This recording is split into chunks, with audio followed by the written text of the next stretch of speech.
आज हम लोग स्टार्ट करेंगे सर्कुलेशन चैप्टर। ठीक है, क्लास 10 सीबीएसई का जो है और क्लास 9 वेस्ट बंगाल में भी दिया गया है सर्कुलेशन।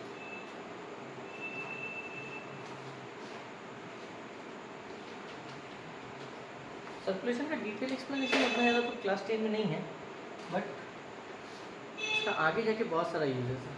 सर्कुलेशन अगर बात है तो पूरा ये डिपेंड करता है ब्लड पे, और हम लोग जानते हैं कि हमारे बॉडी में 4.5 से 5 लीटर ब्लड है।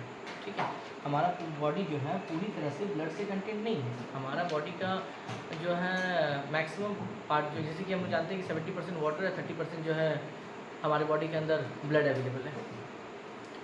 अब खाली ब्लड तो अवेलेबल होगा नहीं भाई, 4.5 लीटर ब्लड तो होता नहीं है बॉडी के अंदर। अब उस ब्लड में ही बहुत सारा चीज़ होता है, RBC, WBC, platelets, formed elements, बहुत सारा चीज़ होता है। ठीक है, बट इससे पहले बात जो क्वेश्चन ये आती है कि why blood is called liquid connective tissue. Blood को हम लोग लिक्विड कनेक्टिव टिश्यू बोलते हैं। हम लोग क्लास 9 में टिश्यू चैप्टर पढ़ा होगा, वहाँ पे जो है कनेक्टिव टिश्यू के रूप में हम लोग ब्लड को लेते थे। तो ब्लड को लिक्विड कनेक्टिव टिश्यू बोलने का मतलब है ब्लड हर एक ऑर्गन को एक दूसरे ऑर्गन के साथ जोड़ कर रखती है। हमारा बॉडी का हर एक organ at a time simultaneously जो काम करता है उसके पीछे रीज़न है इस ब्लड का। हमारे बॉडी के अंदर 24/7 ब्लड जो है कंटिन्यूसली फ्लो करता है। ऐसा नहीं कि ब्लड फ्लोइंग, आज ब्लड बोलेगा कि नहीं भाई आज तो हम बंद हो जाते हैं, आज बहुत काम किए हैं, ऐसा नहीं होता। 24/7 टाइम्स हमारी बॉडी के अंदर जो है ब्लड फ्लो करते रहेगा। ब्लड का पीएच वैल्यू एवरेज 7.4 होता है पीएच, जिसको हम लोग बोलते हैं power of hydrogen. Acid base salt में पढ़ाया गया होगा व्हाट इज पीएच। तो ब्लड का पीएच 7.4 है। तो बट ब्लड कितना तरह, मतलब कि ब्लड के अंदर क्या क्या होता है, ये सारी चीज़ जो है वो हम लोग डिस्कस करेंगे। लेकिन सबसे पहले ब्लड के बारे में लिखेंगे कि blood is called liquid connective tissue. Liquid connective tissue, blood जो है एक लिक्विड कनेक्टिव टिश्यू के रूप में हम लोग इसको जानते हैं। ठीक है, अब जाहिर सी बात है ब्लड किसी ना किसी चीज़ से मिलके बना होगा, ब्लड को किसी ना किसी पार्ट में डिवाइड किया होगा। ब्लड का जो पीएच वैल्यू होता है, याद रखना पहला पॉइंट ये है कि पीएच वैल्यू ब्लड का होता है 7.4। ठीक है, 7.4। ब्लड अमाउंट जो होता है, ब्लड अमाउंट ये अप्रॉक्स 4.5 लीटर टू 5 लीटर होता है। 4.5 लीटर से 5 लीटर पाया जाता है। अब इस ब्लड को दो भाग में डिवाइड किया गया है कि ब्लड के अंदर जितना भी एलिमेंट्स पाई जाती है उसके हिसाब से ब्लड को का 2 पार्ट होता है। देखिए सर, ये ब्लड और इसका 2 पार्ट होता है, एक इधर दे दिए और एक इधर दे दिए।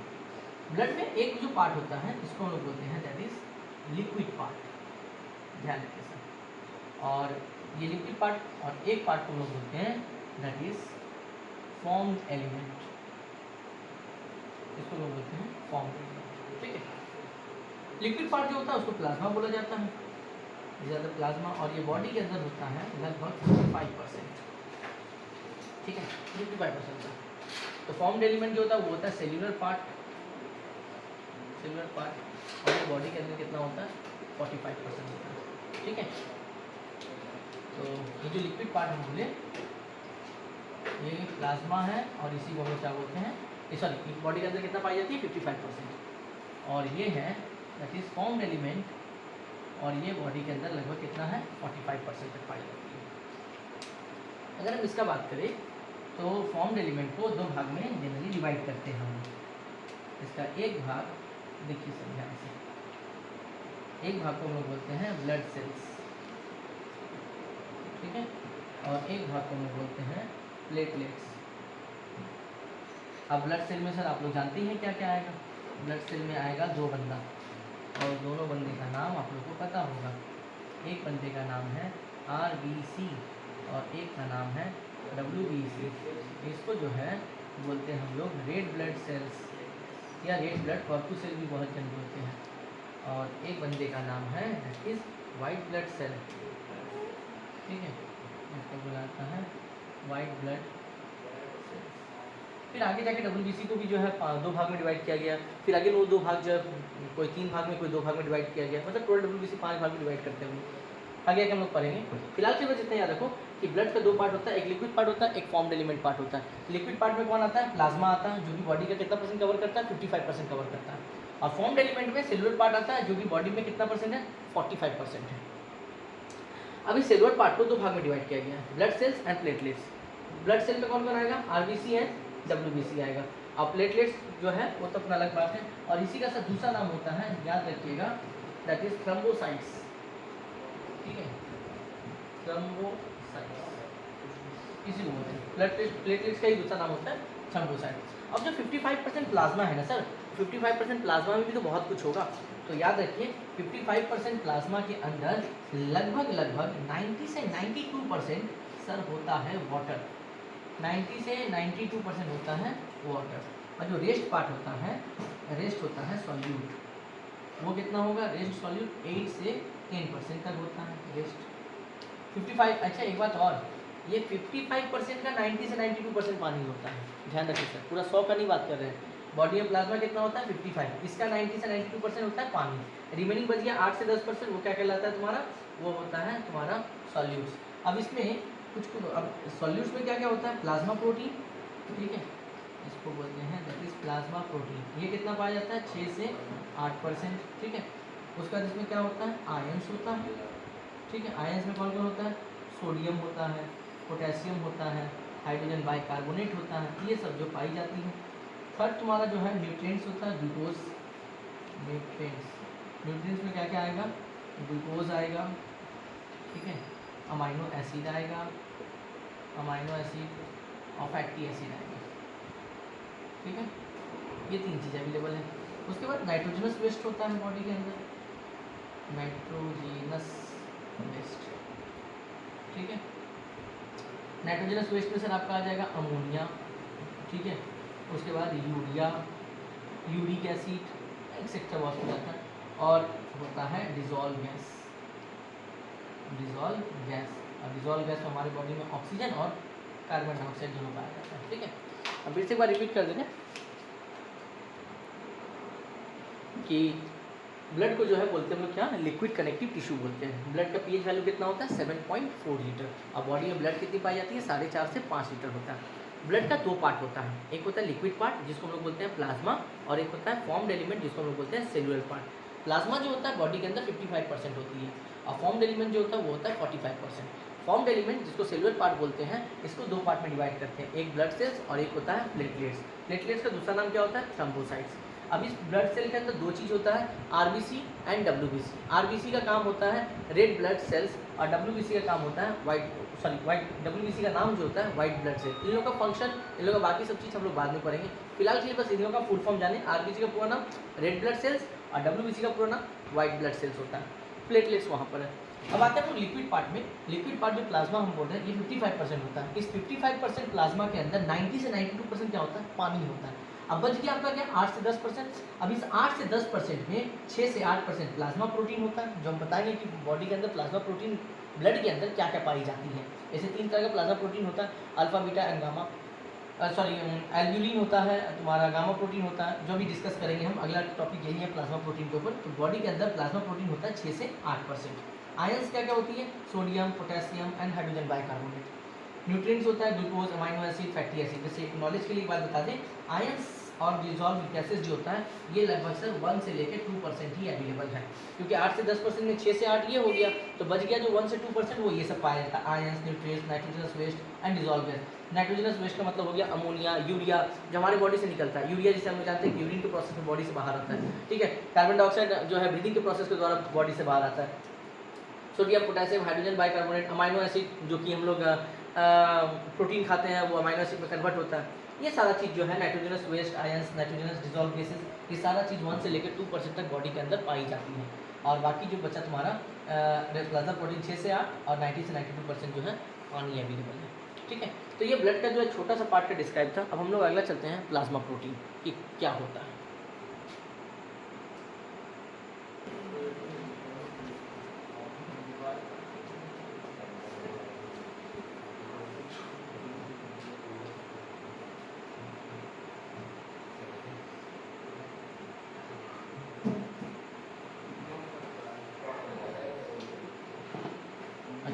अगला टॉपिक है प्लाज्मा प्रोटीन की। प्लाज्मा के प्रोटीन के अंदर कौन कौन सी प्रोटीन पाई जाती है, इसका क्या यूजेस है, ठीक है। पहला आते हैं हम लोग, टॉपिक का नाम है प्लाज्मा प्रोटीन, ठीक है सर, ध्यान से देखिए। इसका जो फर्स्ट प्रोटीन का नाम है उसका नाम है एल्ब्यूमिन, ठीक है, एल्ब्यूमिन, ALBUMIN, एल्ब्यूमिन। अब इसका काम क्या होता है, ये भाई साहब हेल्प करते हैं ऑस्मोटिक प्रेशर में, मतलब एक्सक्रीशन के दौरान एक प्रोसेस होता है जिसको हम लोग बोलते हैं ऑस्मोटिक बैलेंस। वो ऑस्मोटिक बैलेंस को जो है मेंटेन करने का काम करता है। जब हम एक्सक्रीटिव प्रोडक्ट पढ़ाएंगे तो वहाँ पर तुमको बताएंगे कि इसके ऑस्मोटिक बैलेंस होता क्या है। तो फिलहाल के लिए बस इतना याद रखो कि help in maintaining osmotic balance,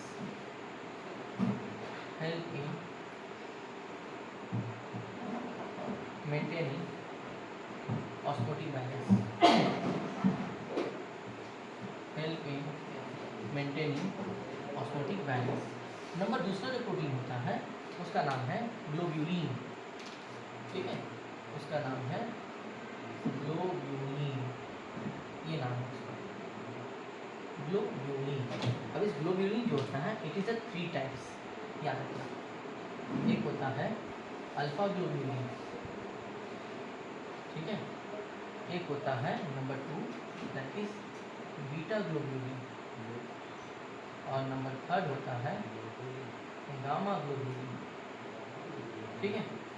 तो one is the alpha globulin, एक होता है बीटा ग्लोब्यूलिन और एक होता है गामा ग्लोब्यूलिन। तो हमारे सिलेबस में गामा ही पढ़ना है, ठीक है, गामा ग्लोब्यूलिन के बारे में ही हमको जो है पढ़ना है, ठीक है। अब देखिए सर, गामा ग्लोब्यूलिन का दूसरा नाम क्या होता है। जो गामा ग्लोब्यूलिन होता है, गामा ग्लोब्यूलिन, इसका दूसरा नाम होता है दैट इज इम्यूनोग्लोब्यूलिन, इम्यूनोग्लोब्यूलिन। अब देखिए सर इसका मतलब क्या होता है। इम्यूनो जो है, यानी कि मीनिंग ऑफ इम्यूनो, ये जो इम्यूनो है this are called the immunity, ठीक है। इम्यूनो का मतलब होता है इम्यूनिटी। ग्लोब्यूलिन जो है ये प्रोटीन से आया है, ऐसे गामा ग्लोब्यूलिन था ना, तो यहाँ से आया ग्लोब्यूलिन, जिसको हम लोग प्रोटीन देखते हैं। इसका असर और एक काम भी है दैट इज एंटीबॉडी फॉर्म करना, ठीक है, गामा एंटीबॉडी। हमारे बॉडी के अंदर जितना भी वायरस बैक्टीरिया जाता है उसको मारने का काम यही गामा ग्लोब्यूलिन ही करता है ब्लड में, ठीक है, क्योंकि इस गामा ग्लोब्यूलिन का काम ही है एंटीबॉडी क्रिएट करना। तो इसीलिए इसका नाम देखिए सर, इसका नाम गामा ग्लोब्यूलिन भी है, इम्यूनोग्लोब्यूलिन भी है, या इसको हम लोग एंटीबॉडी के नाम से भी जानते हैं। तो इसीलिए इसका बॉडी के अंदर जो मेन पर्पस होता है वो होता है आने वाले खाने के साथ या इन्वायरमेंट में जो है ब्रीदिंग प्रोसेस के दौरान या किसी भी तरीके से आने वाला जो वायरस बैक्टीरिया होता है उसको मारने के लिए हम लोग गामा ग्लोब्यूलिन का यूज़ करते हैं, ध्यान रखिएगा सर, ठीक है। इसके बारे में और भी लिख देते हैं कि gamma globulin is also called, gamma globulin is also called as antibody, as antibody, because antibody provide immunity, antibody provide immunity and protect us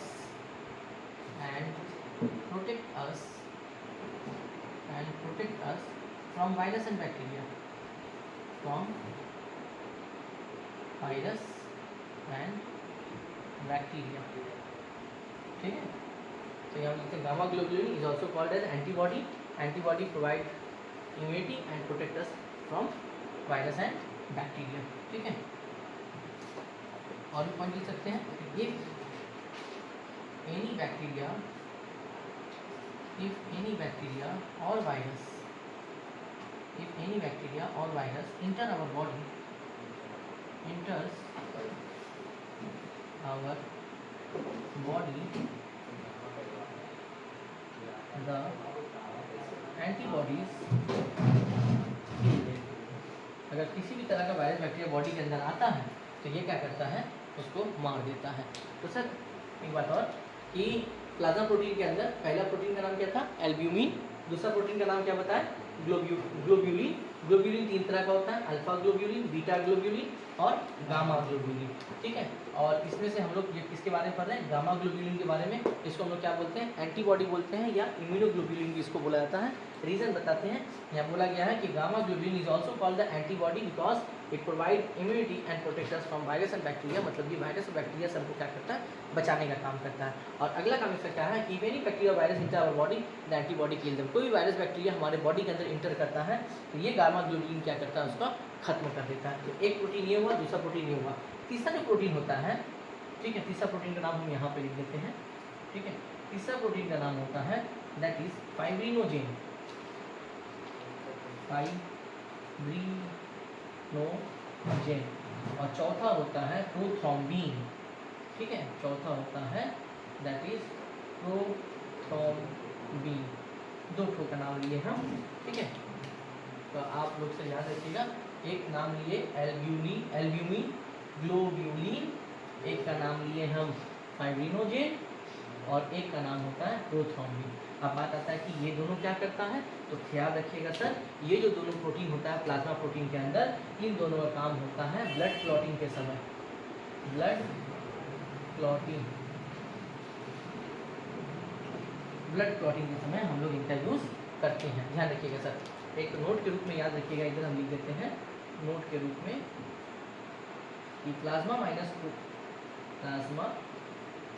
minus clotting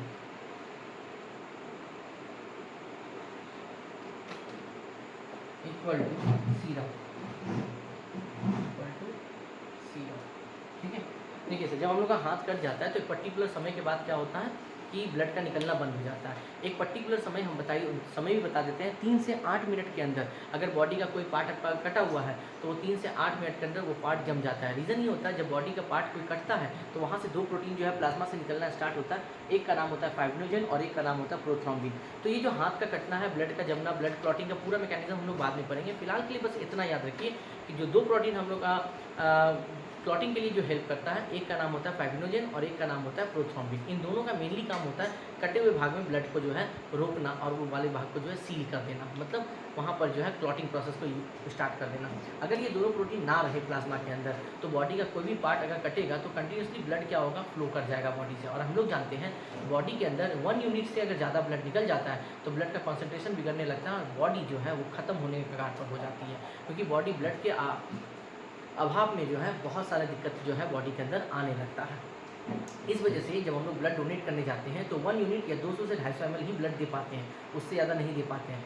इससे नुकसान तो है नहीं, क्योंकि 2 से 250 ml ब्लड बनने में मुश्किल से जो है 2 से 4 घंटा लगता है, क्योंकि बॉडी के अंदर जैसे ही 2 से 250 ml ब्लड निकाला जाता है तो बॉडी को ये मैसेज चला जाता है कि बॉडी के अंदर ब्लड का कॉन्सेंट्रेशन जो है वो ऊपर नीचे हो चुका है, बॉडी के अंदर ब्लड कम हो चुका है। तो उसके प्रोसेस के बाद जो है आरबीसी क्या करती है, धीरे धीरे ब्लड बनाना स्टार्ट कर देती है। तो इसी वजह से अगर आप 2 घंटा सो जाते हैं ब्लड डोनेट करने के बाद, 2 से 4 घंटे के अंदर उतना ब्लड आपका बन जाता है और आपका बॉडी फिर से क्या होता है, नॉर्मल कंडीशन पे वापस आ जाता है। ब्लड डोनेट करना इसलिए भी जरूरी है क्योंकि आपके बॉडी से जितना पुराना ब्लड निकलेगा आपके बॉडी के अंदर न्यू ब्लड का फॉर्मेशन होगा और आपका बॉडी उतना ही ज़्यादा हेल्दी रहता है। हाँ, बहुत से पेरेंट्स इसको जो मानते हैं कि जो है ब्लड डोनेट नहीं करना चाहिए, इसका कोई ख़राब रीज़न तो है नहीं, ब्लड डोनेट नहीं करना चाहिए। ब्लड डोनेट करेंगे सर आपका ही बॉडी सही रहेगा। अब इसका मतलब ये नहीं कि 8 से 10 साल का है ब्लड डोनेट करने चले गए, मिनिमम एक एडल्ट एज के बाद आप जो है ब्लड डोनेट जरूर करें, ताकि जो समाज में ब्लड का जो कमी है वो कमी जो है ख़त्म हो पाए। ब्लड डोनेट करने से आपका बॉडी में ब्लड तो 2 से 4 घंटे के अंदर जो है बन जाएगा, लेकिन आपका दिया हुआ ब्लड इन फ्यूचर में जो है किसी न किसी काम में जरूर आएगा। ठीक है, तो फिलहाल के बस इतना याद रखें कि फाइब्रिनोजेन और प्रोथ्रोम्बिन ये दोनों का काम क्या होता है, ब्लड क्लॉटिंग में हेल्प करना। ठीक है, और ब्लड जब हम लोग मेरा हाथ जब मान लो कि हाथ कट जाता है, हाथ कटने के बाद जो है वहाँ पे देखना कि पूरा ब्लैक टाइप का हो जाता है। ठीक है, जो ब्लैक टाइप का होता है वो तुम्हारा क्या है, वो एक तरह का सीरम है। ठीक है, उसी को बोलते हैं हम लोग सीरम। तो हम लोग पूरा प्रोसेस पढ़ेंगे। ठीक है, फिलहाल के लिए बस इतना याद रखो ये 2 प्रोटीन के बारे में। हम लोग चलते हैं अगले टॉपिक में, फिलहाल इसको नोट डाउन करें। ओके, अब बात यहाँ पे ये आती है कि ब्लड बॉडी से बाहर आता है तो ब्लड जम जाता है, अब ब्लड जब बॉडी के अंदर रहता है तो नहीं जमता है। उसके पीछे जो रीज़न है कि जो ब्लड के अंदर कुछ ना कुछ तो ऐसा चीज़ पाया जाता होगा जो ब्लड को बॉडी के अंदर क्या होता है, जमने देता नहीं है। और बॉडी से ऐसे ही बाहर आते हैं तो ब्लड जो है बॉडी के बाहर क्या होता है, जम जाता है। तो वो जो पिगमेंट है जिसके कारण ब्लड नहीं जमता है उसका नाम तुम्हारा, अरे याद नहीं आता है,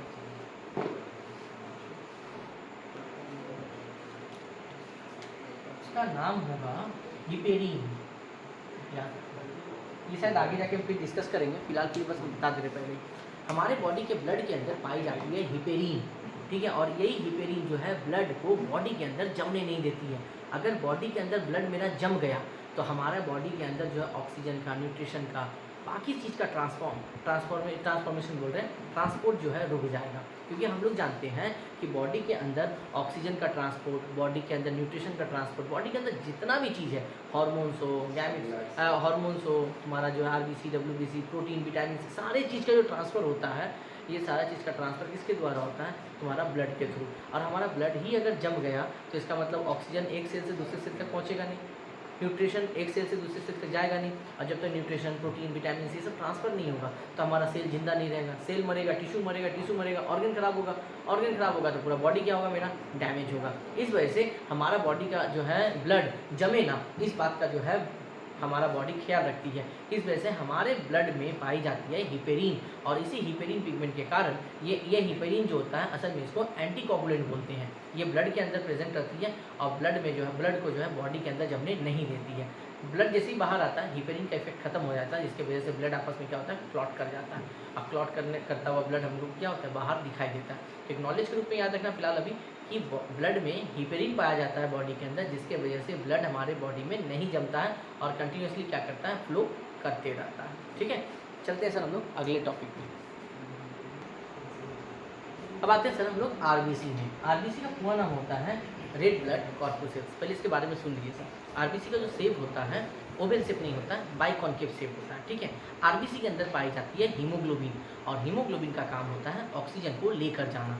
जब आरबीसी ब्लड के थ्रू जाती है तो आरबीसी के अंदर हीमोग्लोबिन प्रेजेंट होता है और हीमोग्लोबिन जो है वो ऑक्सीजन के साथ बाइंड करती है और बाइंड करने के बाद बनाती है ऑक्सी हीमोग्लोबिन। ठीक है, ध्यान रखना बात को। अभी हम सारा रिएक्शन बात लिखेंगे जो भी बोल रहे हैं। अब ये हीमोग्लोबिन के थ्रू ऑक्सीजन जो है हर एक सेल, हर एक टिश्यू तक पहुंचता है। तो आप खुद ही सोचिए सर, अगर ये तुम्हारा हीमोग्लोबिन है, हम सेब बाद में बनाएंगे, ठीक है। मान लीजिए कि ये हीमोग्लोबिन है आरबीसी के अंदर और ये एच हीमोग्लोबिन, ठीक है, ये एच और ये बाइंड कर जाती है ऑक्सीजन के साथ। ये ऑक्सीजन को ढो के लेके जाती है अपने साथ और फाइनली क्या बनाती है? HbO2 इस फॉर्म में जाती है हीमोग्लोबिन, जिसको ऑक्सी हीमोग्लोबिन बोला जाता है। अब प्रॉब्लम ये आती है कि आरबीसी सेल के अंदर माइटोकॉन्ड्रिया क्यों नहीं है? क्योंकि माइटोकॉन्ड्रिया को powerhouse of the cell बोला जाता है। क्योंकि माइटोकॉन्ड्रिया क्यों नहीं है आरबीसी के अंदर? हर एक सेल के अंदर प्रेजेंट है तो आरबीसी सेल के अंदर क्यों नहीं है? तो इसका सर जवाब ध्यान से सुनिएगा।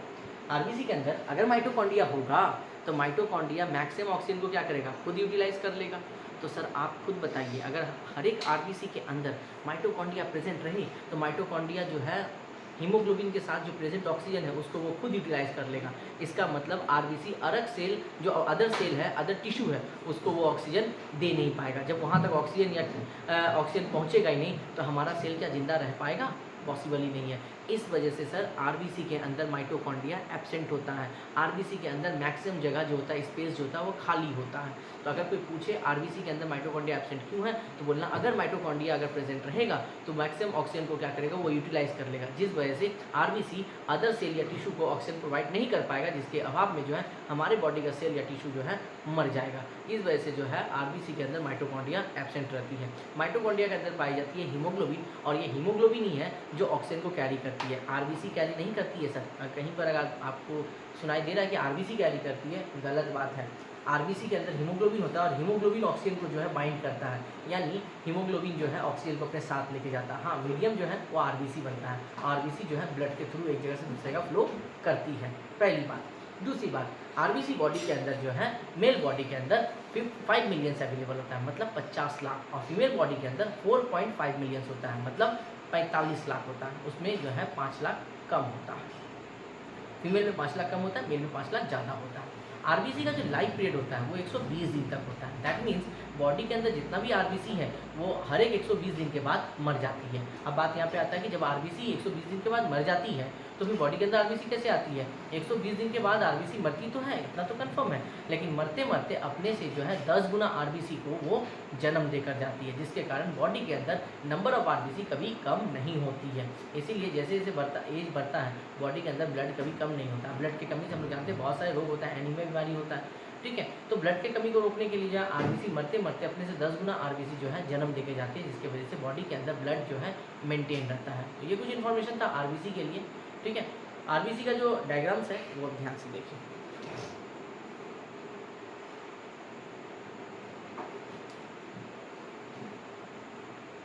हेडिंग के साथ आरबीसी,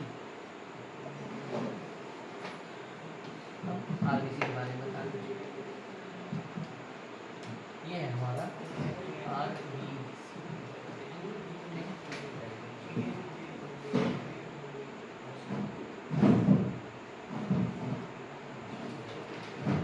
ये दैट इज बाय कॉन्केव से, और ये अवेलेबल होता है दैट इज हीमोग्लोबिन, ठीक है। मैक्सिमम स्पेस खाली होता है। इसका शेप कैसा होता है? अगर इसका शेप पूछे तो बोलना बाई कॉन्केव, बाई कॉन्केव से होता है, ठीक है, ध्यान रखिए। और ये हमारा क्या है? दैट इज आरबीसी, ये आरबीसी है। इसको बोलते हैं हम लोग haemoglobin,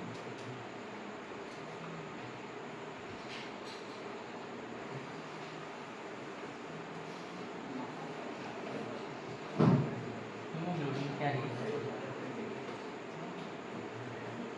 oxygen and carbon dioxide, ठीक है। अब यही हीमोग्लोबिन क्या करती है, देखिए सब ध्यान से। ये हीमोग्लोबिन एचबी को बोलते हैं हीमोग्लोबिन, तो ऑक्सीजन के साइन बाइंड करती है और ये बनाती है that is oxy haemoglobin HbO2, इसको हम लोग बोलते हैं ऑक्सी हीमोग्लोबिन, हीमोग्लोबिन, ठीक है।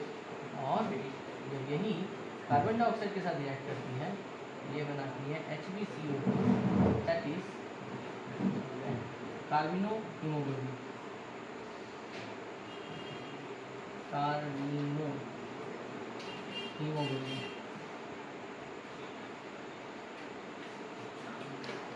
हीमोग्लोबिन, ठीक है। यहाँ पे एक नोट लिख रहे हैं जो भी बताए थे, ये पहले लिख देते हैं। RBC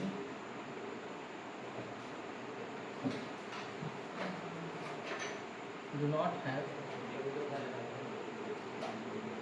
cell organelles like mitochondria, do not have mitochondria, ठीक है। most of the cell organelles, most of the cell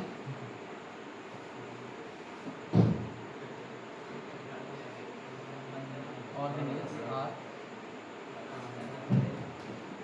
absent inside RBC, ठीक है।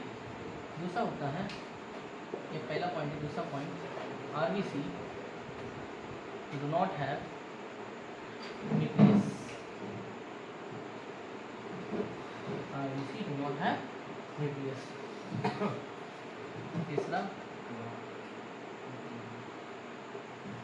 Maximum space, maximum space inside RBC is given to hemoglobin, maximum space inside RBC is given to hemoglobin।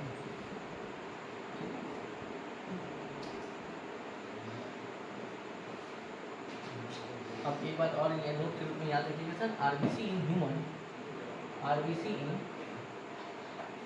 Human adult is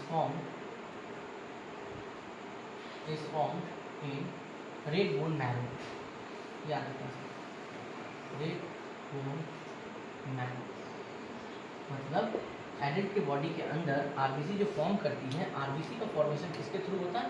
red bone marrow के through होता है। ये बात ख्याल रखिएगा sir आप लोग, ठीक है। आरबीसी के अंदर जो होता है most of the cell organelle क्या होता है? एब्सेंट होता है, इसीलिए आरबीसी के अंदर क्या होता है? मैक्सिमम स्पेस खाली होता है, और उस स्पेस में कौन होता है? हीमोग्लोबिन पाई जाती है, और ये है हीमोग्लोबिन, दैट इज एचबी और एचबी, इन सब के साथ कंबाइन कौन करता है? दैट इज ऑक्सीजन, और ये हीमोग्लोबिन क्या करता है? ऑक्सीजन को कैरी करके आरबीसी के थ्रू जो है सेल के एक पार्ट से दूसरे पार्ट तक जो पहुंचाता है। इस तरह जो है हम लोग बोल सकते हैं कि ब्लड के थ्रू बॉडी के एक पार्ट से दूसरे पार्ट तक जो है हमारा जो है ऑक्सीजन, कार्बन डाइऑक्साइड जो है एक सेल से दूसरे सेल तक पहुंचता है, ठीक है। तो आज के लिए फिलहाल आरबीसी में इतना ही रखेंगे, बाकी आरबीसी का जो डिटेल वो अगले वीडियो में जाएगा। तब तक के लिए लाइक शेयर कमेंट करना ना भूलें। टाटा।